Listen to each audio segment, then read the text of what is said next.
भारत के जो वजीर खारजा हैं जयशंकर जयशंकर आगे चले गए, तो जयशंकर अब मॉस्को गए हैं।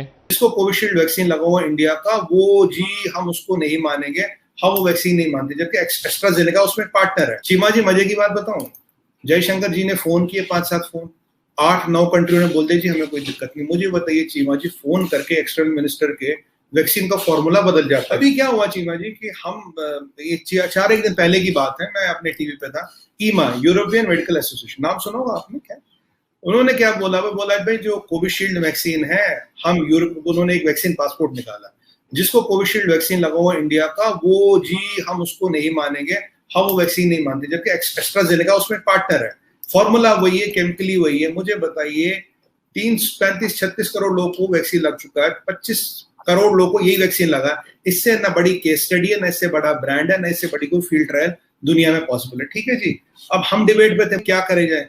मैंने कहा भाई साहब ऐसा करो, एक रेट्रोस्पेक्टिव मेजर लगा दो, ये इशू डॉक्टर जयशंकर को पॉलिटिशियनों के साथ हैंडल करना चाहिए। ईमा वाले अपने जो उनकी लॉबीज है या जो भी लोग हैं उनके साथ मिलकर नाटक। चीमा जी मजे की बात बताऊं, जयशंकर जी ने फोन किए 5-7 फोन, 8-9 कंट्रियों ने बोल दिया जी हमें कोई दिक्कत नहीं। मुझे बताइए चीमा जी, फोन करके एक्सटर्नल मिनिस्टर के वैक्सीन का फॉर्मूला बदल जाता है क्या? केमिस्ट्री बदल गई क्या वैक्सीन की? आपको जो, मेरे को जो वैक्सीन लगा उसके अंदर वो जो केमिकल कंपोजिशन बदल गया। अब मैं ईमा से पूछूं भैया, फोन से पहले और फोन के बाद केमिकली क्या बदल गया? आप तो एक फार्मासिस्ट कंपनी हो ना, आप यू आर अ केमिकल और अ फार्मासिस्ट ऑर्गेनाइजेशन, तो आप पॉलिटिकल लीडर के फोन करने के बाद क्या वैक्सीन सेफ हो गया? तो पहले अनसेफ था। क्या हो जाता है जब ये ऐसे कई सारे चमत्कार है चीमा जी, अगर मैं गिनाने लगूंगा हमारा शो छोटा पड़ जाएगा। ऐसे कई चमत्कार मैंने होते देखे हैं। तो जब ये चमत्कार होते हैं ना आपके और मेरी आंखों के सामने, तो जब हम कहते, हमने क्या बोला, बोला ठीक है भैया जो तुम्हारे यहाँ से आएंगे हम उनको 14 दिन के क्वारंटाइन में रखेंगे, अगर ठीक रहे तो जाएंगे, नहीं तो वापस जाएंगे। अब मुझे बताइए, ये जब रिट्रोस्पेक्टिव मेजर्स की बात होती है, फोन करता है पॉलिटिशियन दूसरे को, ये ना इंजेक्शनों का केमिकल फॉर्मूला बदल जाता है सर। ये चमत्कार नहीं, आपने सुना होगा वो जादूगर ना टोपी से खरगोश निकालता है, उससे भी बड़े बड़े चमत्कार होते देखे मैंने। अब इनको क्या बोलते हैं, पर मिलियन सबसे कम डेथ और इन्फेक्शन इंडिया में है। हमारी आबादी, अमेरिका की आबादी हमसे 5 गुना है, 8 लाख लोग मरे, हमारे 3 लाख लोग मरे। गुना कीजिए, मल्टीप्लाई कीजिए, अगर हमारे अमेरिका की हमारी जितनी आबादी होती तो वहां 3 मिलियन लोग मिलते हैं, तो हमारा death rate is 1/10 of America mathematically. ये मैं मतलब वो अंदाजे नहीं लगा रहा, मैथमेटिकली। ठीक है जी, अमेरिका से बड़ा इंफ्रास्ट्रक्चर और हेल्थ स्पेंडिंग किसी मुल्क की नहीं है, ये भी बात मानते हैं। अमेरिका का अपने आप को नंबर 1 कहता था मेडिकली, ये भी आप जानते हैं वहां क्या हालत हुई। तो ये कहना कि भाई ये इंडिया में वर्स्ट सिचुएशन हुई, ये मैथमेटिकली आप इसको सम अप करेंगे, ये सही नहीं है। सबसे सस्ती वैक्सीन हमने मंगा ली चीमा जी, आज के डेट में कहानी बताऊं सर आपको, 37 करोड़ लोगों को हमने वैक्सीन लगा दी, जो अमेरिका की आबादी से ज्यादा है। हमें बोलते थे न्यूजीलैंड से कोविड मैनेजमेंट सीखो, पहले दिन 21 जून को 90 लाख लोगों को आप वैक्सीन लगाई, जो which is twice the population of New Zealand. ठीक है जी, हमने 38 करोड़ टेस्ट कर रखे आज के डेट में। मैं ये वैक्सीनेशन में फैक्ट्स फिगर्स डाटा के साथ बोलो, टेस्ट लो, वैक्सीनेशन लो, पर डे इनॉकुलेशन लो। हमारा टारगेट है सब लोगों को दिसंबर तक वैक्सीनेट करना। तो ये जो परिस्थिति है बिल्कुल कंट्रोल में है, और हमसे कहीं ज्यादा लोग हताश हुए अमेरिका में, जो दुनिया का नंबर 1 मुल्क है मेडिकल में, स्पेंडिंग में, इंफ्रा में, हर लहजे में।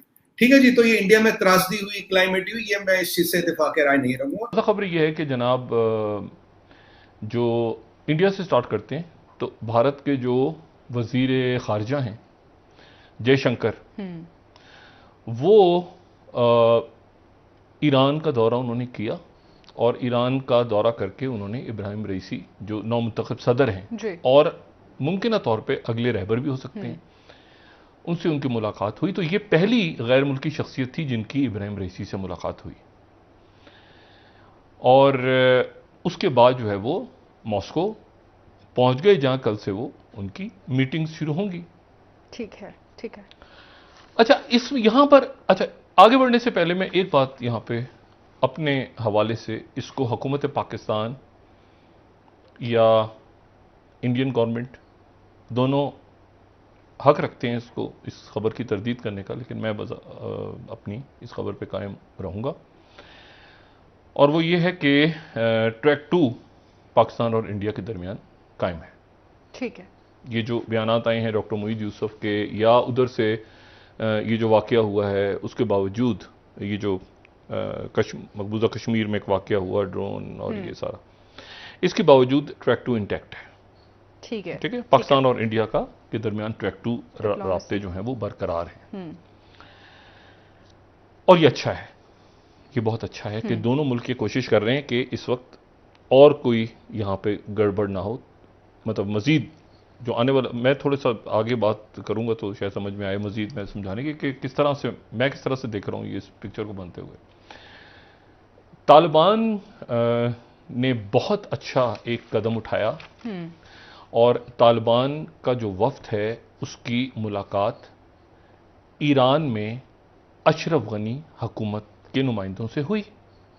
ऐसे ही हुआ ना, कल हमने खबर दी थी ये और इसको डिस्कस भी किया था। और ये पहली मुलाकात थी जो कि, क्योंकि तालिबान जो हैं वो ये पूरी कोशिश कर रहे हैं अफगानिस्तान में कि वो हर एक से, उनका और इंडिया का भी कहीं आपस में राब्ता है और खबरें भी यही थी।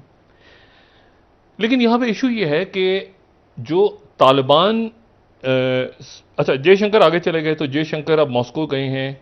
ठीक है, मॉस्को जो है वो उससे गुजारिश की थी ताजिकिस्तान ने कि हमारी सरहदें अबूर करके तालिबान जो हैं या फोर्सेस जो हैं वो ताजिकिस्तान में दाखिल हो गए हैं। तो ताजिकिस्तान चूंकि CSTO का रुकन है, जो कि एक तरह से समझ लेंगे नेटो है, उज़्बेकिस्तान नहीं है। अच्छा, और उज़्बेकिस्तान नहीं है, उज़्बेकिस्तान निकल गया था। उज़्बेकिस्तान और आज़रबाईजान उस मुआहदे से निकल गए थे, शुरू में थे सोवियत, हाँ जॉर्जिया भी शायद अलग हो गया था, लेकिन उज़्बेकिस्तान नहीं है। अच्छा, ये बात ध्यान में रखिएगा। ठीक है, तो उज़्बेकिस्तान की सिक्योरिटी के मामलात को रशिया, उन्होंने अपना वो जो मुआहदा था वो उसकी तजदीद नहीं की, ताजिकिस्तान ने करी। ताजिकिस्तान की सिक्योरिटी ताजिकिस्तान ने इसीलिए नहीं, CSTO की, रशिया की जिम्मेदारी है। CSTO वो है जो रशिया का मुआहदा है। ठीक है, ठीक है। तो रशिया के साथ, रशिया जो यहाँ पे जो रशिया का डिफेंस वस्ती एशिया के अंदर है, तो ताजिकिस्तान का जब बॉर्डर अबूर किया तो 2 दिन पहले जाहिर है कि उनकी बात हुई थी ताजिकिस्तान ने कहा था कि हमारे अबूर कर गए हैं इनके अफगान फोर्सेस के लोग, तो हमारी मदद की जाए।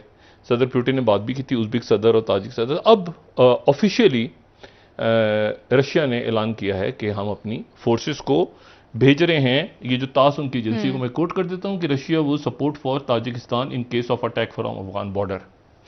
ठीक है, मसला ये है कि ये वो नुक्ता है कि ईरान से बात करने तालिबान गए तो वो अब कौन सी कुव्वत है जो वहां पे सर उठाएगी? वो उठाएगी दाइश। क्योंकि दाइश जो है वो अहले तशय्युई को तो क्या, वो बरेलवी मकतबा फिक्र को भी नहीं मानती और इनको भी नहीं मानती। तो अब समझिए दाइश एक अजीब सा एक फिनोमिना है जो दाइश खुरासान के नाम से। ठीक, यहां बात क्लियर हुई कि वो मकतबा देवबंद से भी अलग हैं और वो जो है वो अच्छा, और उनके साथ जो है वो अब उज़्बेकिस्तान इस्लामिक मूवमेंट और फिर उसमें आप east Turkistan Islamic movement disturb करने के लिए पूरे रीजन को, खासतौर पे चाइना। ये एक पेचीदा पिक्चर पैदा हो रही है क्योंकि इसमें इंडिया भी सकिन हो जाएगा अगर ये जंग फैली। पाकिस्तान तो है दरमियान में, तो पाकिस्तान ने तो बचाना है अपने आप को जैसे तैसे करके, और बड़ा इंटरनल सिक्योरिटी एक्सटर्नल थ्रेट्स को हर तरफ देखना है। बहुत सारी सियासी अदम इस्तेकाम हमें पहले ख़त्म कर लेने चाहिए थे, मैन मेड। अल्लाह करे कि हम कर लें आने वाले दिन।